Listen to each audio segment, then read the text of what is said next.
ایک نقطہ آخر میں عرض یہ کروں کہ جب بچوں کی شادیاں ہوتی ہیں تو بچوں کو تھوڑا ان شادیوں سے لطف اندوز ہونے دو. شادیاں کر کے ان کے اوپر پابندیاں عائد نہ کرو.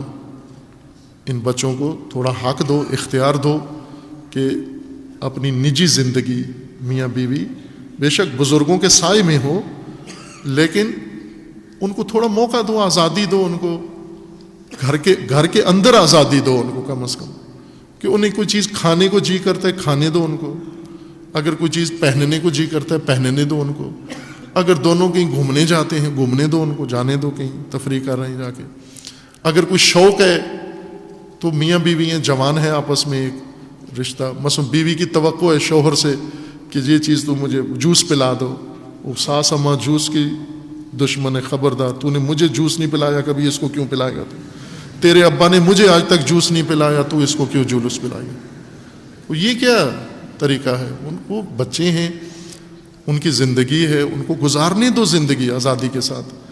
جہاں غلط کام کرے روک لو ان کو, وہاں پر آپ سامنے کھڑے ہو جاؤ, غلطی نہیں کرنے دیں گے, بے ادبی نہیں کرنے دیں گے, بدتمیزی نہیں کرنے دیں گے, لیکن جہاں پر ان کے گھر کے اندر کوئی چھوٹی نجی ضروریات ہیں وہاں پر ہرگز ان کے سامنے یہ قدغن نہ لگاؤ. اکثر جو خاندانوں میں شادیوں کے بعد تلخیاں ہوتی ہیں یہ بہت تکلیف دہ تلخیاں ہیں.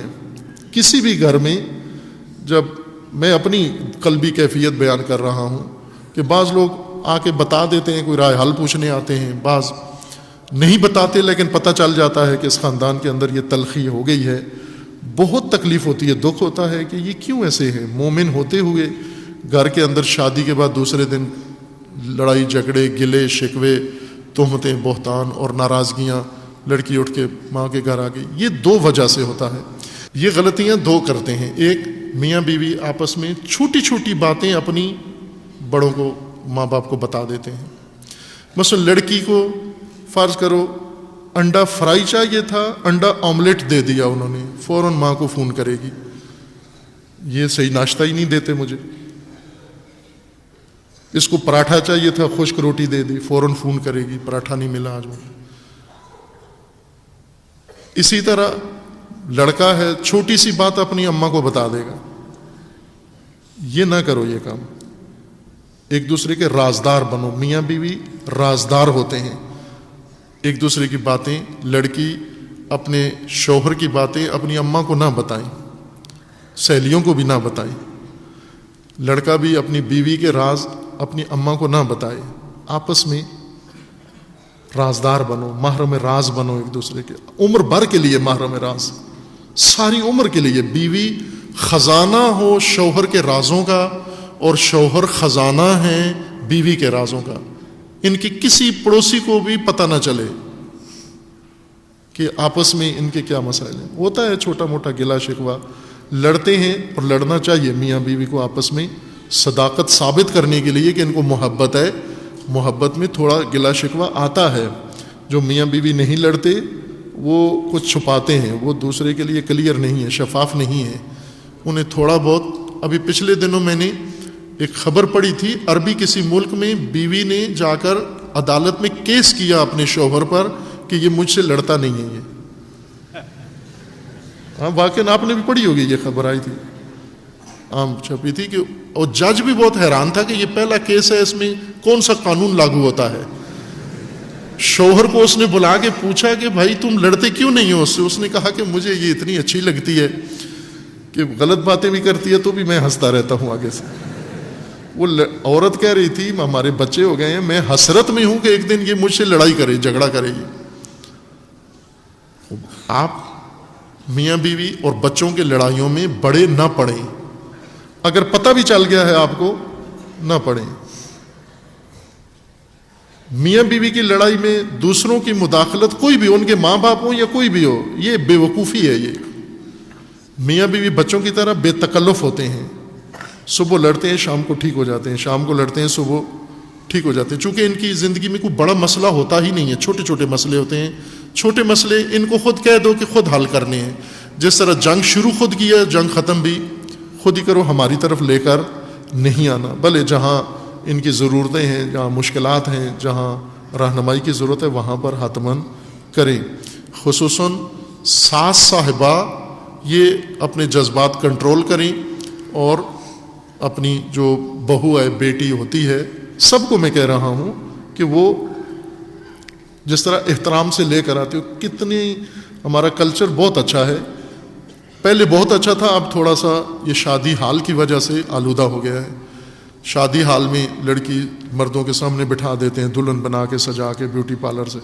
پہلے مردوں کے پاس لے جاتے ہیں، مرد دلہن سجاتے ہیں، اور پھر اس کو فوٹو سیشن ہوتا ہے، پھر محرم نامحرم کزن سارے اس کے ساتھ ہاتھ ڈال کے فوٹو بنا رہے ہوتے ہیں. تو یہ مومنوں کی شان نہیں ہے، نہیں ہونا چاہیے.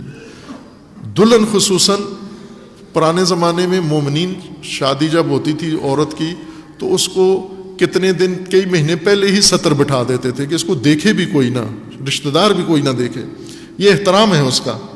پھر شادی کے دن اس کی ڈولی کجاوا محمل بنتا تھا، اس کو کندھوں پہ اٹھا کے اور اس کو گھر چھوڑ کے. یہ تکریم ہے عورت کی، زوجہ کی، عزت کے ساتھ، احترام کے ساتھ. اور اتنا جشن منایا، مہمان بلائے، کھانا کھلایا، ساری بستی کو بلا کے خوشیاں منائیں. کس بات کی خوشیاں ہیں؟ کہ ہمارے گھر ایک مہمان آ رہی ہے، ہمارے گھر ایک بیٹی آ رہی ہے، ہمارے گھر ایک بہو آ رہی ہے. اسی بات کی خوشی ہے. نہیں، اب یہ خوشی آخر تک قائم رکھو. اس نئے قدم کو ہمیشہ کے لیے مبارک رکھو، اس کو ہمیشہ احترام کرو، اس کا ہمیشہ تکریم کرو. اسے بھی ماں باپ احترام سکھا کے بھیجیں، رقابت سکھا کے نہ بھیجیں.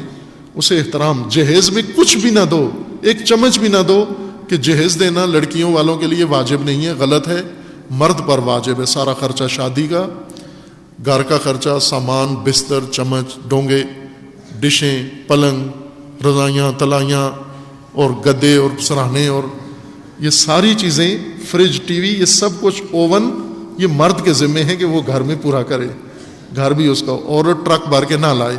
عورت خود صرف کجاوے میں بیٹھ کے آ جائے. کیوں؟ کہ عورت نے سب سے بڑی چیز، عورت کے خاندان والوں نے اور عورت نے سب سے بڑی چیز اپنی آپ کو دے دی ہے. کیا؟ اپنا وجود. جب اس نے اپنے آپ کو دے دیا، آپ کے حوالے کر دیا، اس سے سامان کیوں مانگتے ہو آپ؟ یہ کیا جرمانہ ہے اس کے اوپر اور اس کے گھر والوں کے اوپر؟ کچھ مردانگی ہونی چاہیے. مومنین کے اندر مردانگی بہت ضروری ہے. اللہ تعالیٰ نے قرآن میں فرمایا ہے من المؤمنین رجال، مومنوں میں کچھ مرد ہیں. اس کا مطلب یہ نہیں کہ کچھ دوسری عورتیں ہیں. کچھ مرد ہیں، کچھ نامرد ہیں. کچھ میں مروت ہے، مردانگی ہے، کچھ میں نہیں ہے، نامرد ہیں. وہ مردانگی یہاں شادی سے ہی شروع ہو جائے. مرد کے لیے غیرت کا مسئلہ ہونا چاہیے کہ میں بیوی سے کہوں کہ میرے گھر میں سامان لے کر آئے. کیوں لے کر آئے؟ میں اپاہج ہوں، میں معذور ہوں، میں فقیر ہوں، میں کوڑا ہوں، میں کیوں عورت سے سامان منگواؤں؟ میں خود، جب میرے اوپر ڈالا ہے شریعت نے سارا بوجھ، تو میں اٹھاؤں گا اس کو. اور اتنا اٹھانے کی بھی ضرورت نہیں ہے. ضروری نہیں کہ یہ جہیز، یہ ٹرک سارے مرد پورے کرے. نہ، ٹرکوں کا سامان ضروری نہیں ہے. وہی گھر کا جو سامان پڑا ہوا ہے، عورت کو ایک تھالی اور چاہیے، زیادہ سے زیادہ بہت جہیز خریدنا ہے، ایک پلیٹ اور ایک چمچ اور خرید لو، چونکہ ایک بندہ اضافہ ہو رہا ہے. اتنا جہیز کافی ہے.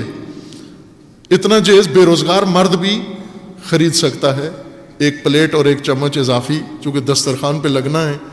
اگر پہلے تو ہوتی ہیں گھروں میں، اتنی پلیٹیں ہوتی ہیں کہ نئی خریدنے کی ضرورت نہیں ہے. اسی سامان سے سارا نظام زندگی چل سکتا ہے.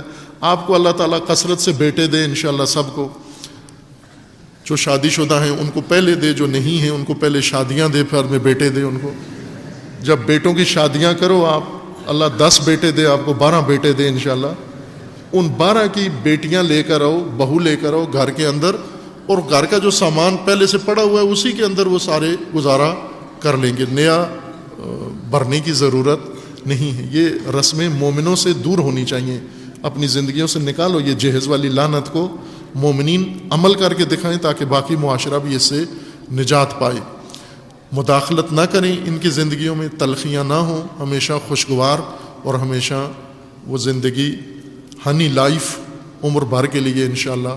جب بچے بھی ان کے پیدا ہوں تو وہ بھی رشک کریں اپنے ماں باپ کے درمیان. جو محبت ہے، الفت ہے، احترام ہے، اس پہ بچے بھی سیکھیں ان سے اور پڑوسی بھی سیکھیں کہ یہ کتنا ایک دوسرے کا احترام کرتے ہیں۔ تبریک مجدد عرض ہے، آج میلاد بھی اور تقریب ازدواج بھی، اور یہ مہمانان جو دونوں خاندانوں سے آئے ہیں، تشریف لائے، یعنی جامعہ میں خوش آمدید کہتے ہیں۔